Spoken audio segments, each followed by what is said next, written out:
सचिवालय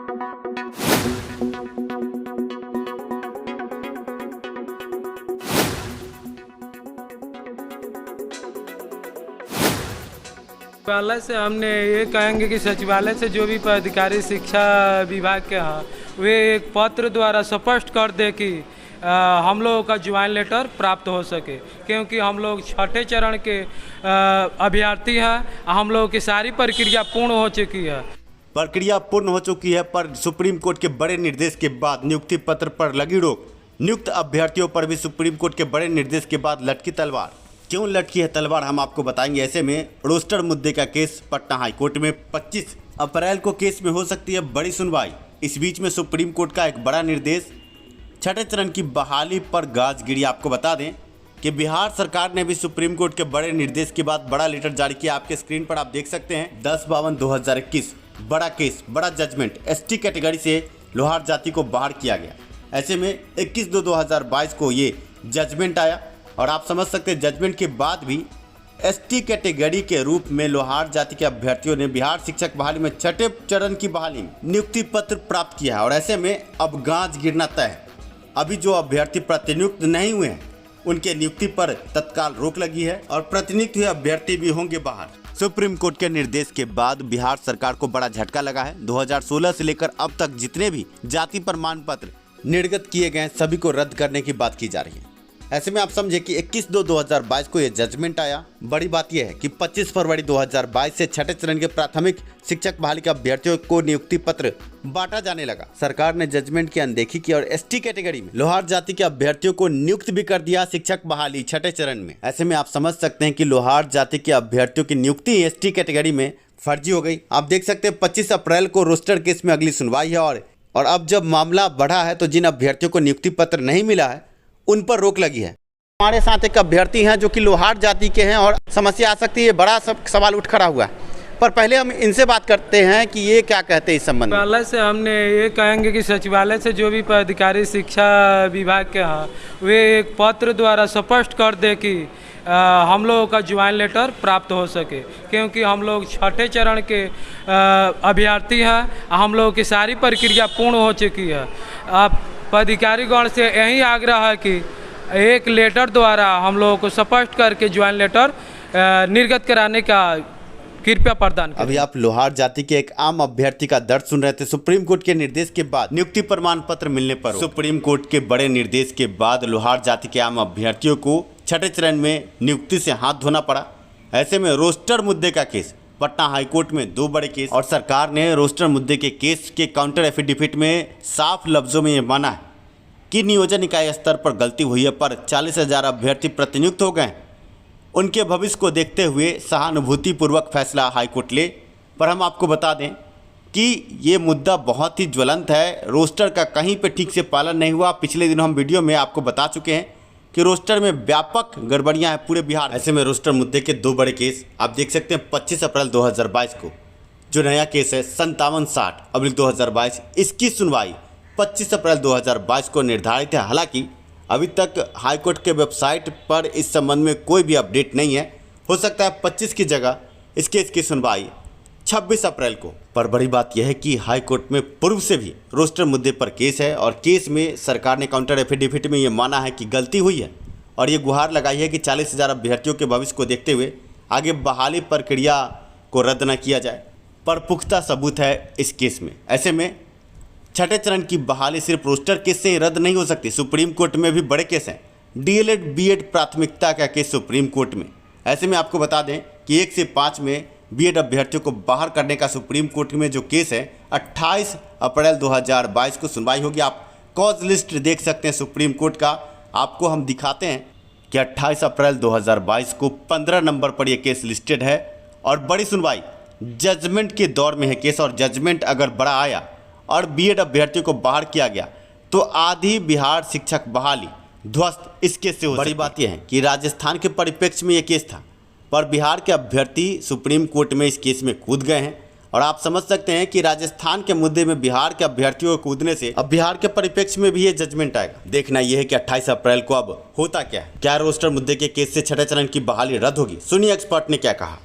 आपको बता दें कि सरकार शिक्षा विभाग ये मान रही है कि नियोजन इकाई स्तर पर रोस्टर में कई तरह की गड़बड़ियां हुई। छठे चरण की बहाली पर कई तरह के केस मुकदमे, सीटेट एक्ट केस हो या रोस्टर केस हो, पर आज हम आपको ऐसे शख्सियत से रूबरू कराएंगे जिन्होंने रोस्टर केस के संबंध में कई बड़े सुझाव दिए हैं। का कहना है कि हमसे गलती हुई है नियोजन इकाई स्तर पर, हम इसको मानते हैं और आप जितने अच्छे तरीके से इसको बता रहे हैं, अगर सरकार के अधिवक्ता इस बात को नहीं रखते हैं तो अंततः न्यायालय का फैसला क्या हो सकता है? क्या ये बहाली रद्द हो सकती है? देखिए, ये उसमें नियुक्ति की प्रक्रिया में अच्छे लोग भी हैं और जो पूरी तरह क्वालिफाइड हैं, जिनको सर्वोच्च अंक प्राप्त हुआ है, वैसे लोग भी हैं। तो जो अच्छे लोग हैं उनका समूचे को रद्द करने से तो प्रक्रिया ही जो है ख़त्म हो जाएगी। और इस तरह दोष निकालने की प्रक्रिया, कोई ना कोई नियोजन इकाई गलती करेगा तो समूचे नियोजन की प्रक्रिया को निरस्त किया जाना तो किसी भी दृष्टि से उचित नहीं कहा जा सकता है। हाँ, रेक्टिफिकेशन होगा, जो भूल हुए हैं वो सुधार होगा। विभाग को चाहिए, शिक्षा विभाग को चाहिए कि एक विभागीय समीक्षा समिति बना दे और वो यह आकलन करे कि किस नियोजन इकाई ने कहाँ कहाँ गलती की है और उस गलती में जो वैध रूप से जिसको ज़्यादा मार्क्स है, जो उसी कोटि का है, उसको प्राथमिकता देते हुए उसको शामिल करेगा। और अगर उनके पास और सृजित पद आ गए हैं और जिनकी बहाली हो गई है, उनको समावेशित अगर विभाग कर सकती है तो कर ले, उसमें कोई आपत्ति भी नहीं है। लेकिन जिनका योग्यता के आधार पर और रोस्टर के आधार पर जितनी कोटि में पोस्ट मिलना चाहिए, उस पोस्ट को संख्या को घटाने का अधिकार या बढ़ाने का अधिकार नियोजन समिति को नहीं है। वह अधिकार केवल बिहार सरकार को है। इसलिए बिहार सरकार को विभागीय समीक्षा समिति गठित करना ही चाहिए और इस पर अमल करना चाहिए। जैसे एक उदाहरण आपको देंगे, जहानाबाद जिले की जो नियोजन इकाई है, उसमें जहानाबाद प्रखंड में एक स्वतंत्रता सेनानी के नाती पोती के नाम पर एक रंजना कुमारी को मेधा सूची क्रमांक 46 हिंदी विषय में वो पैसे लेकर के और उसकी बहाली कर दी गई, सूची में फाइनल कर दिया गया नाम। तो मैंने उसमें ये आरटीआई किया। उस आरटीआई के बाद ये नियोजन इकाई ने उसको नियुक्ति पत्र को रोक दिया है और जो दूसरी महिला है जो योग्य है, उस महिला का चयन होना, नियुक्ति पत्र निर्गत किया जाना बाकी है। तो यह प्रक्रिया जहाँ जहाँ ऐसे मुद्दे उठेंगे वहाँ बहाली की प्रक्रिया की समीक्षा होगी और जो योग्य लोग होंगे जिनको वंचित कर दिया गया है उनको स्पेस मिलेगा। ये बताएं सर कि ये 21 फरवरी को हम जहाँ तक जानते हैं जजमेंट आया, इसके बाद बिहार में तत्काल में अभी शिक्षक बहाली हुई। शिक्षक बहाली में जब 21/2/2022 को जजमेंट आया और 25 से ये नियुक्ति पत्र बांट रहे छठे चरण की, क्या लगता है सर इससे क्या ये कहीं ना कहीं सुप्रीम कोर्ट की अवमानना हुई? जो भी जाति प्रमाण पत्र निर्गत किए गए हैं उनको रद्द करना है। दूसरा उसमें था कि जो नोटिफिकेशन बिहार सरकार ने 8/8/2016 को किया है वो अवैध है, अमान्य है और वो गैर संवैधानिक है।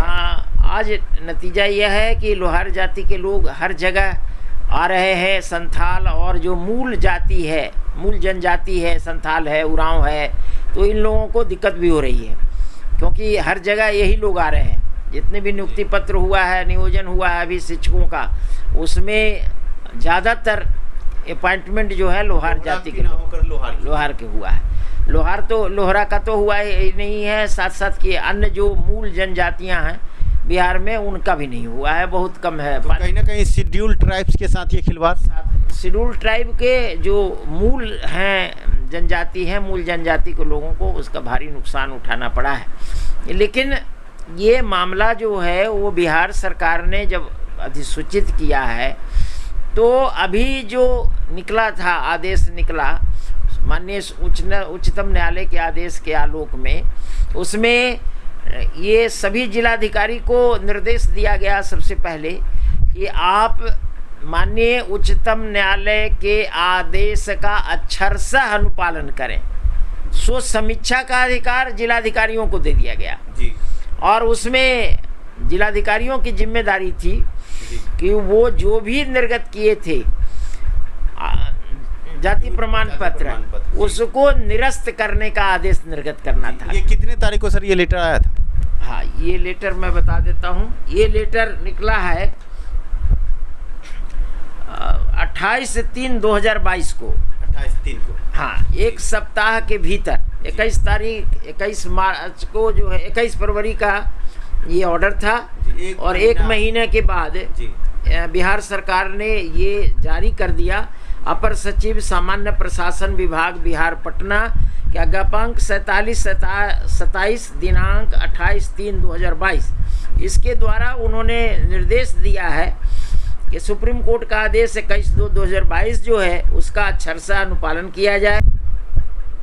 अभी आप प्रोफेसर प्रमोद कुमार सिंह जी को सुन रहे थे। जनजातीय मामलों के विशेषज्ञ हैं, साथ में शिक्षाविद भी हैं। इन्होंने जो बड़ी बातें कही वो कहीं ना कहीं सरकार को आईना दिखाने के लिए काफ़ी है।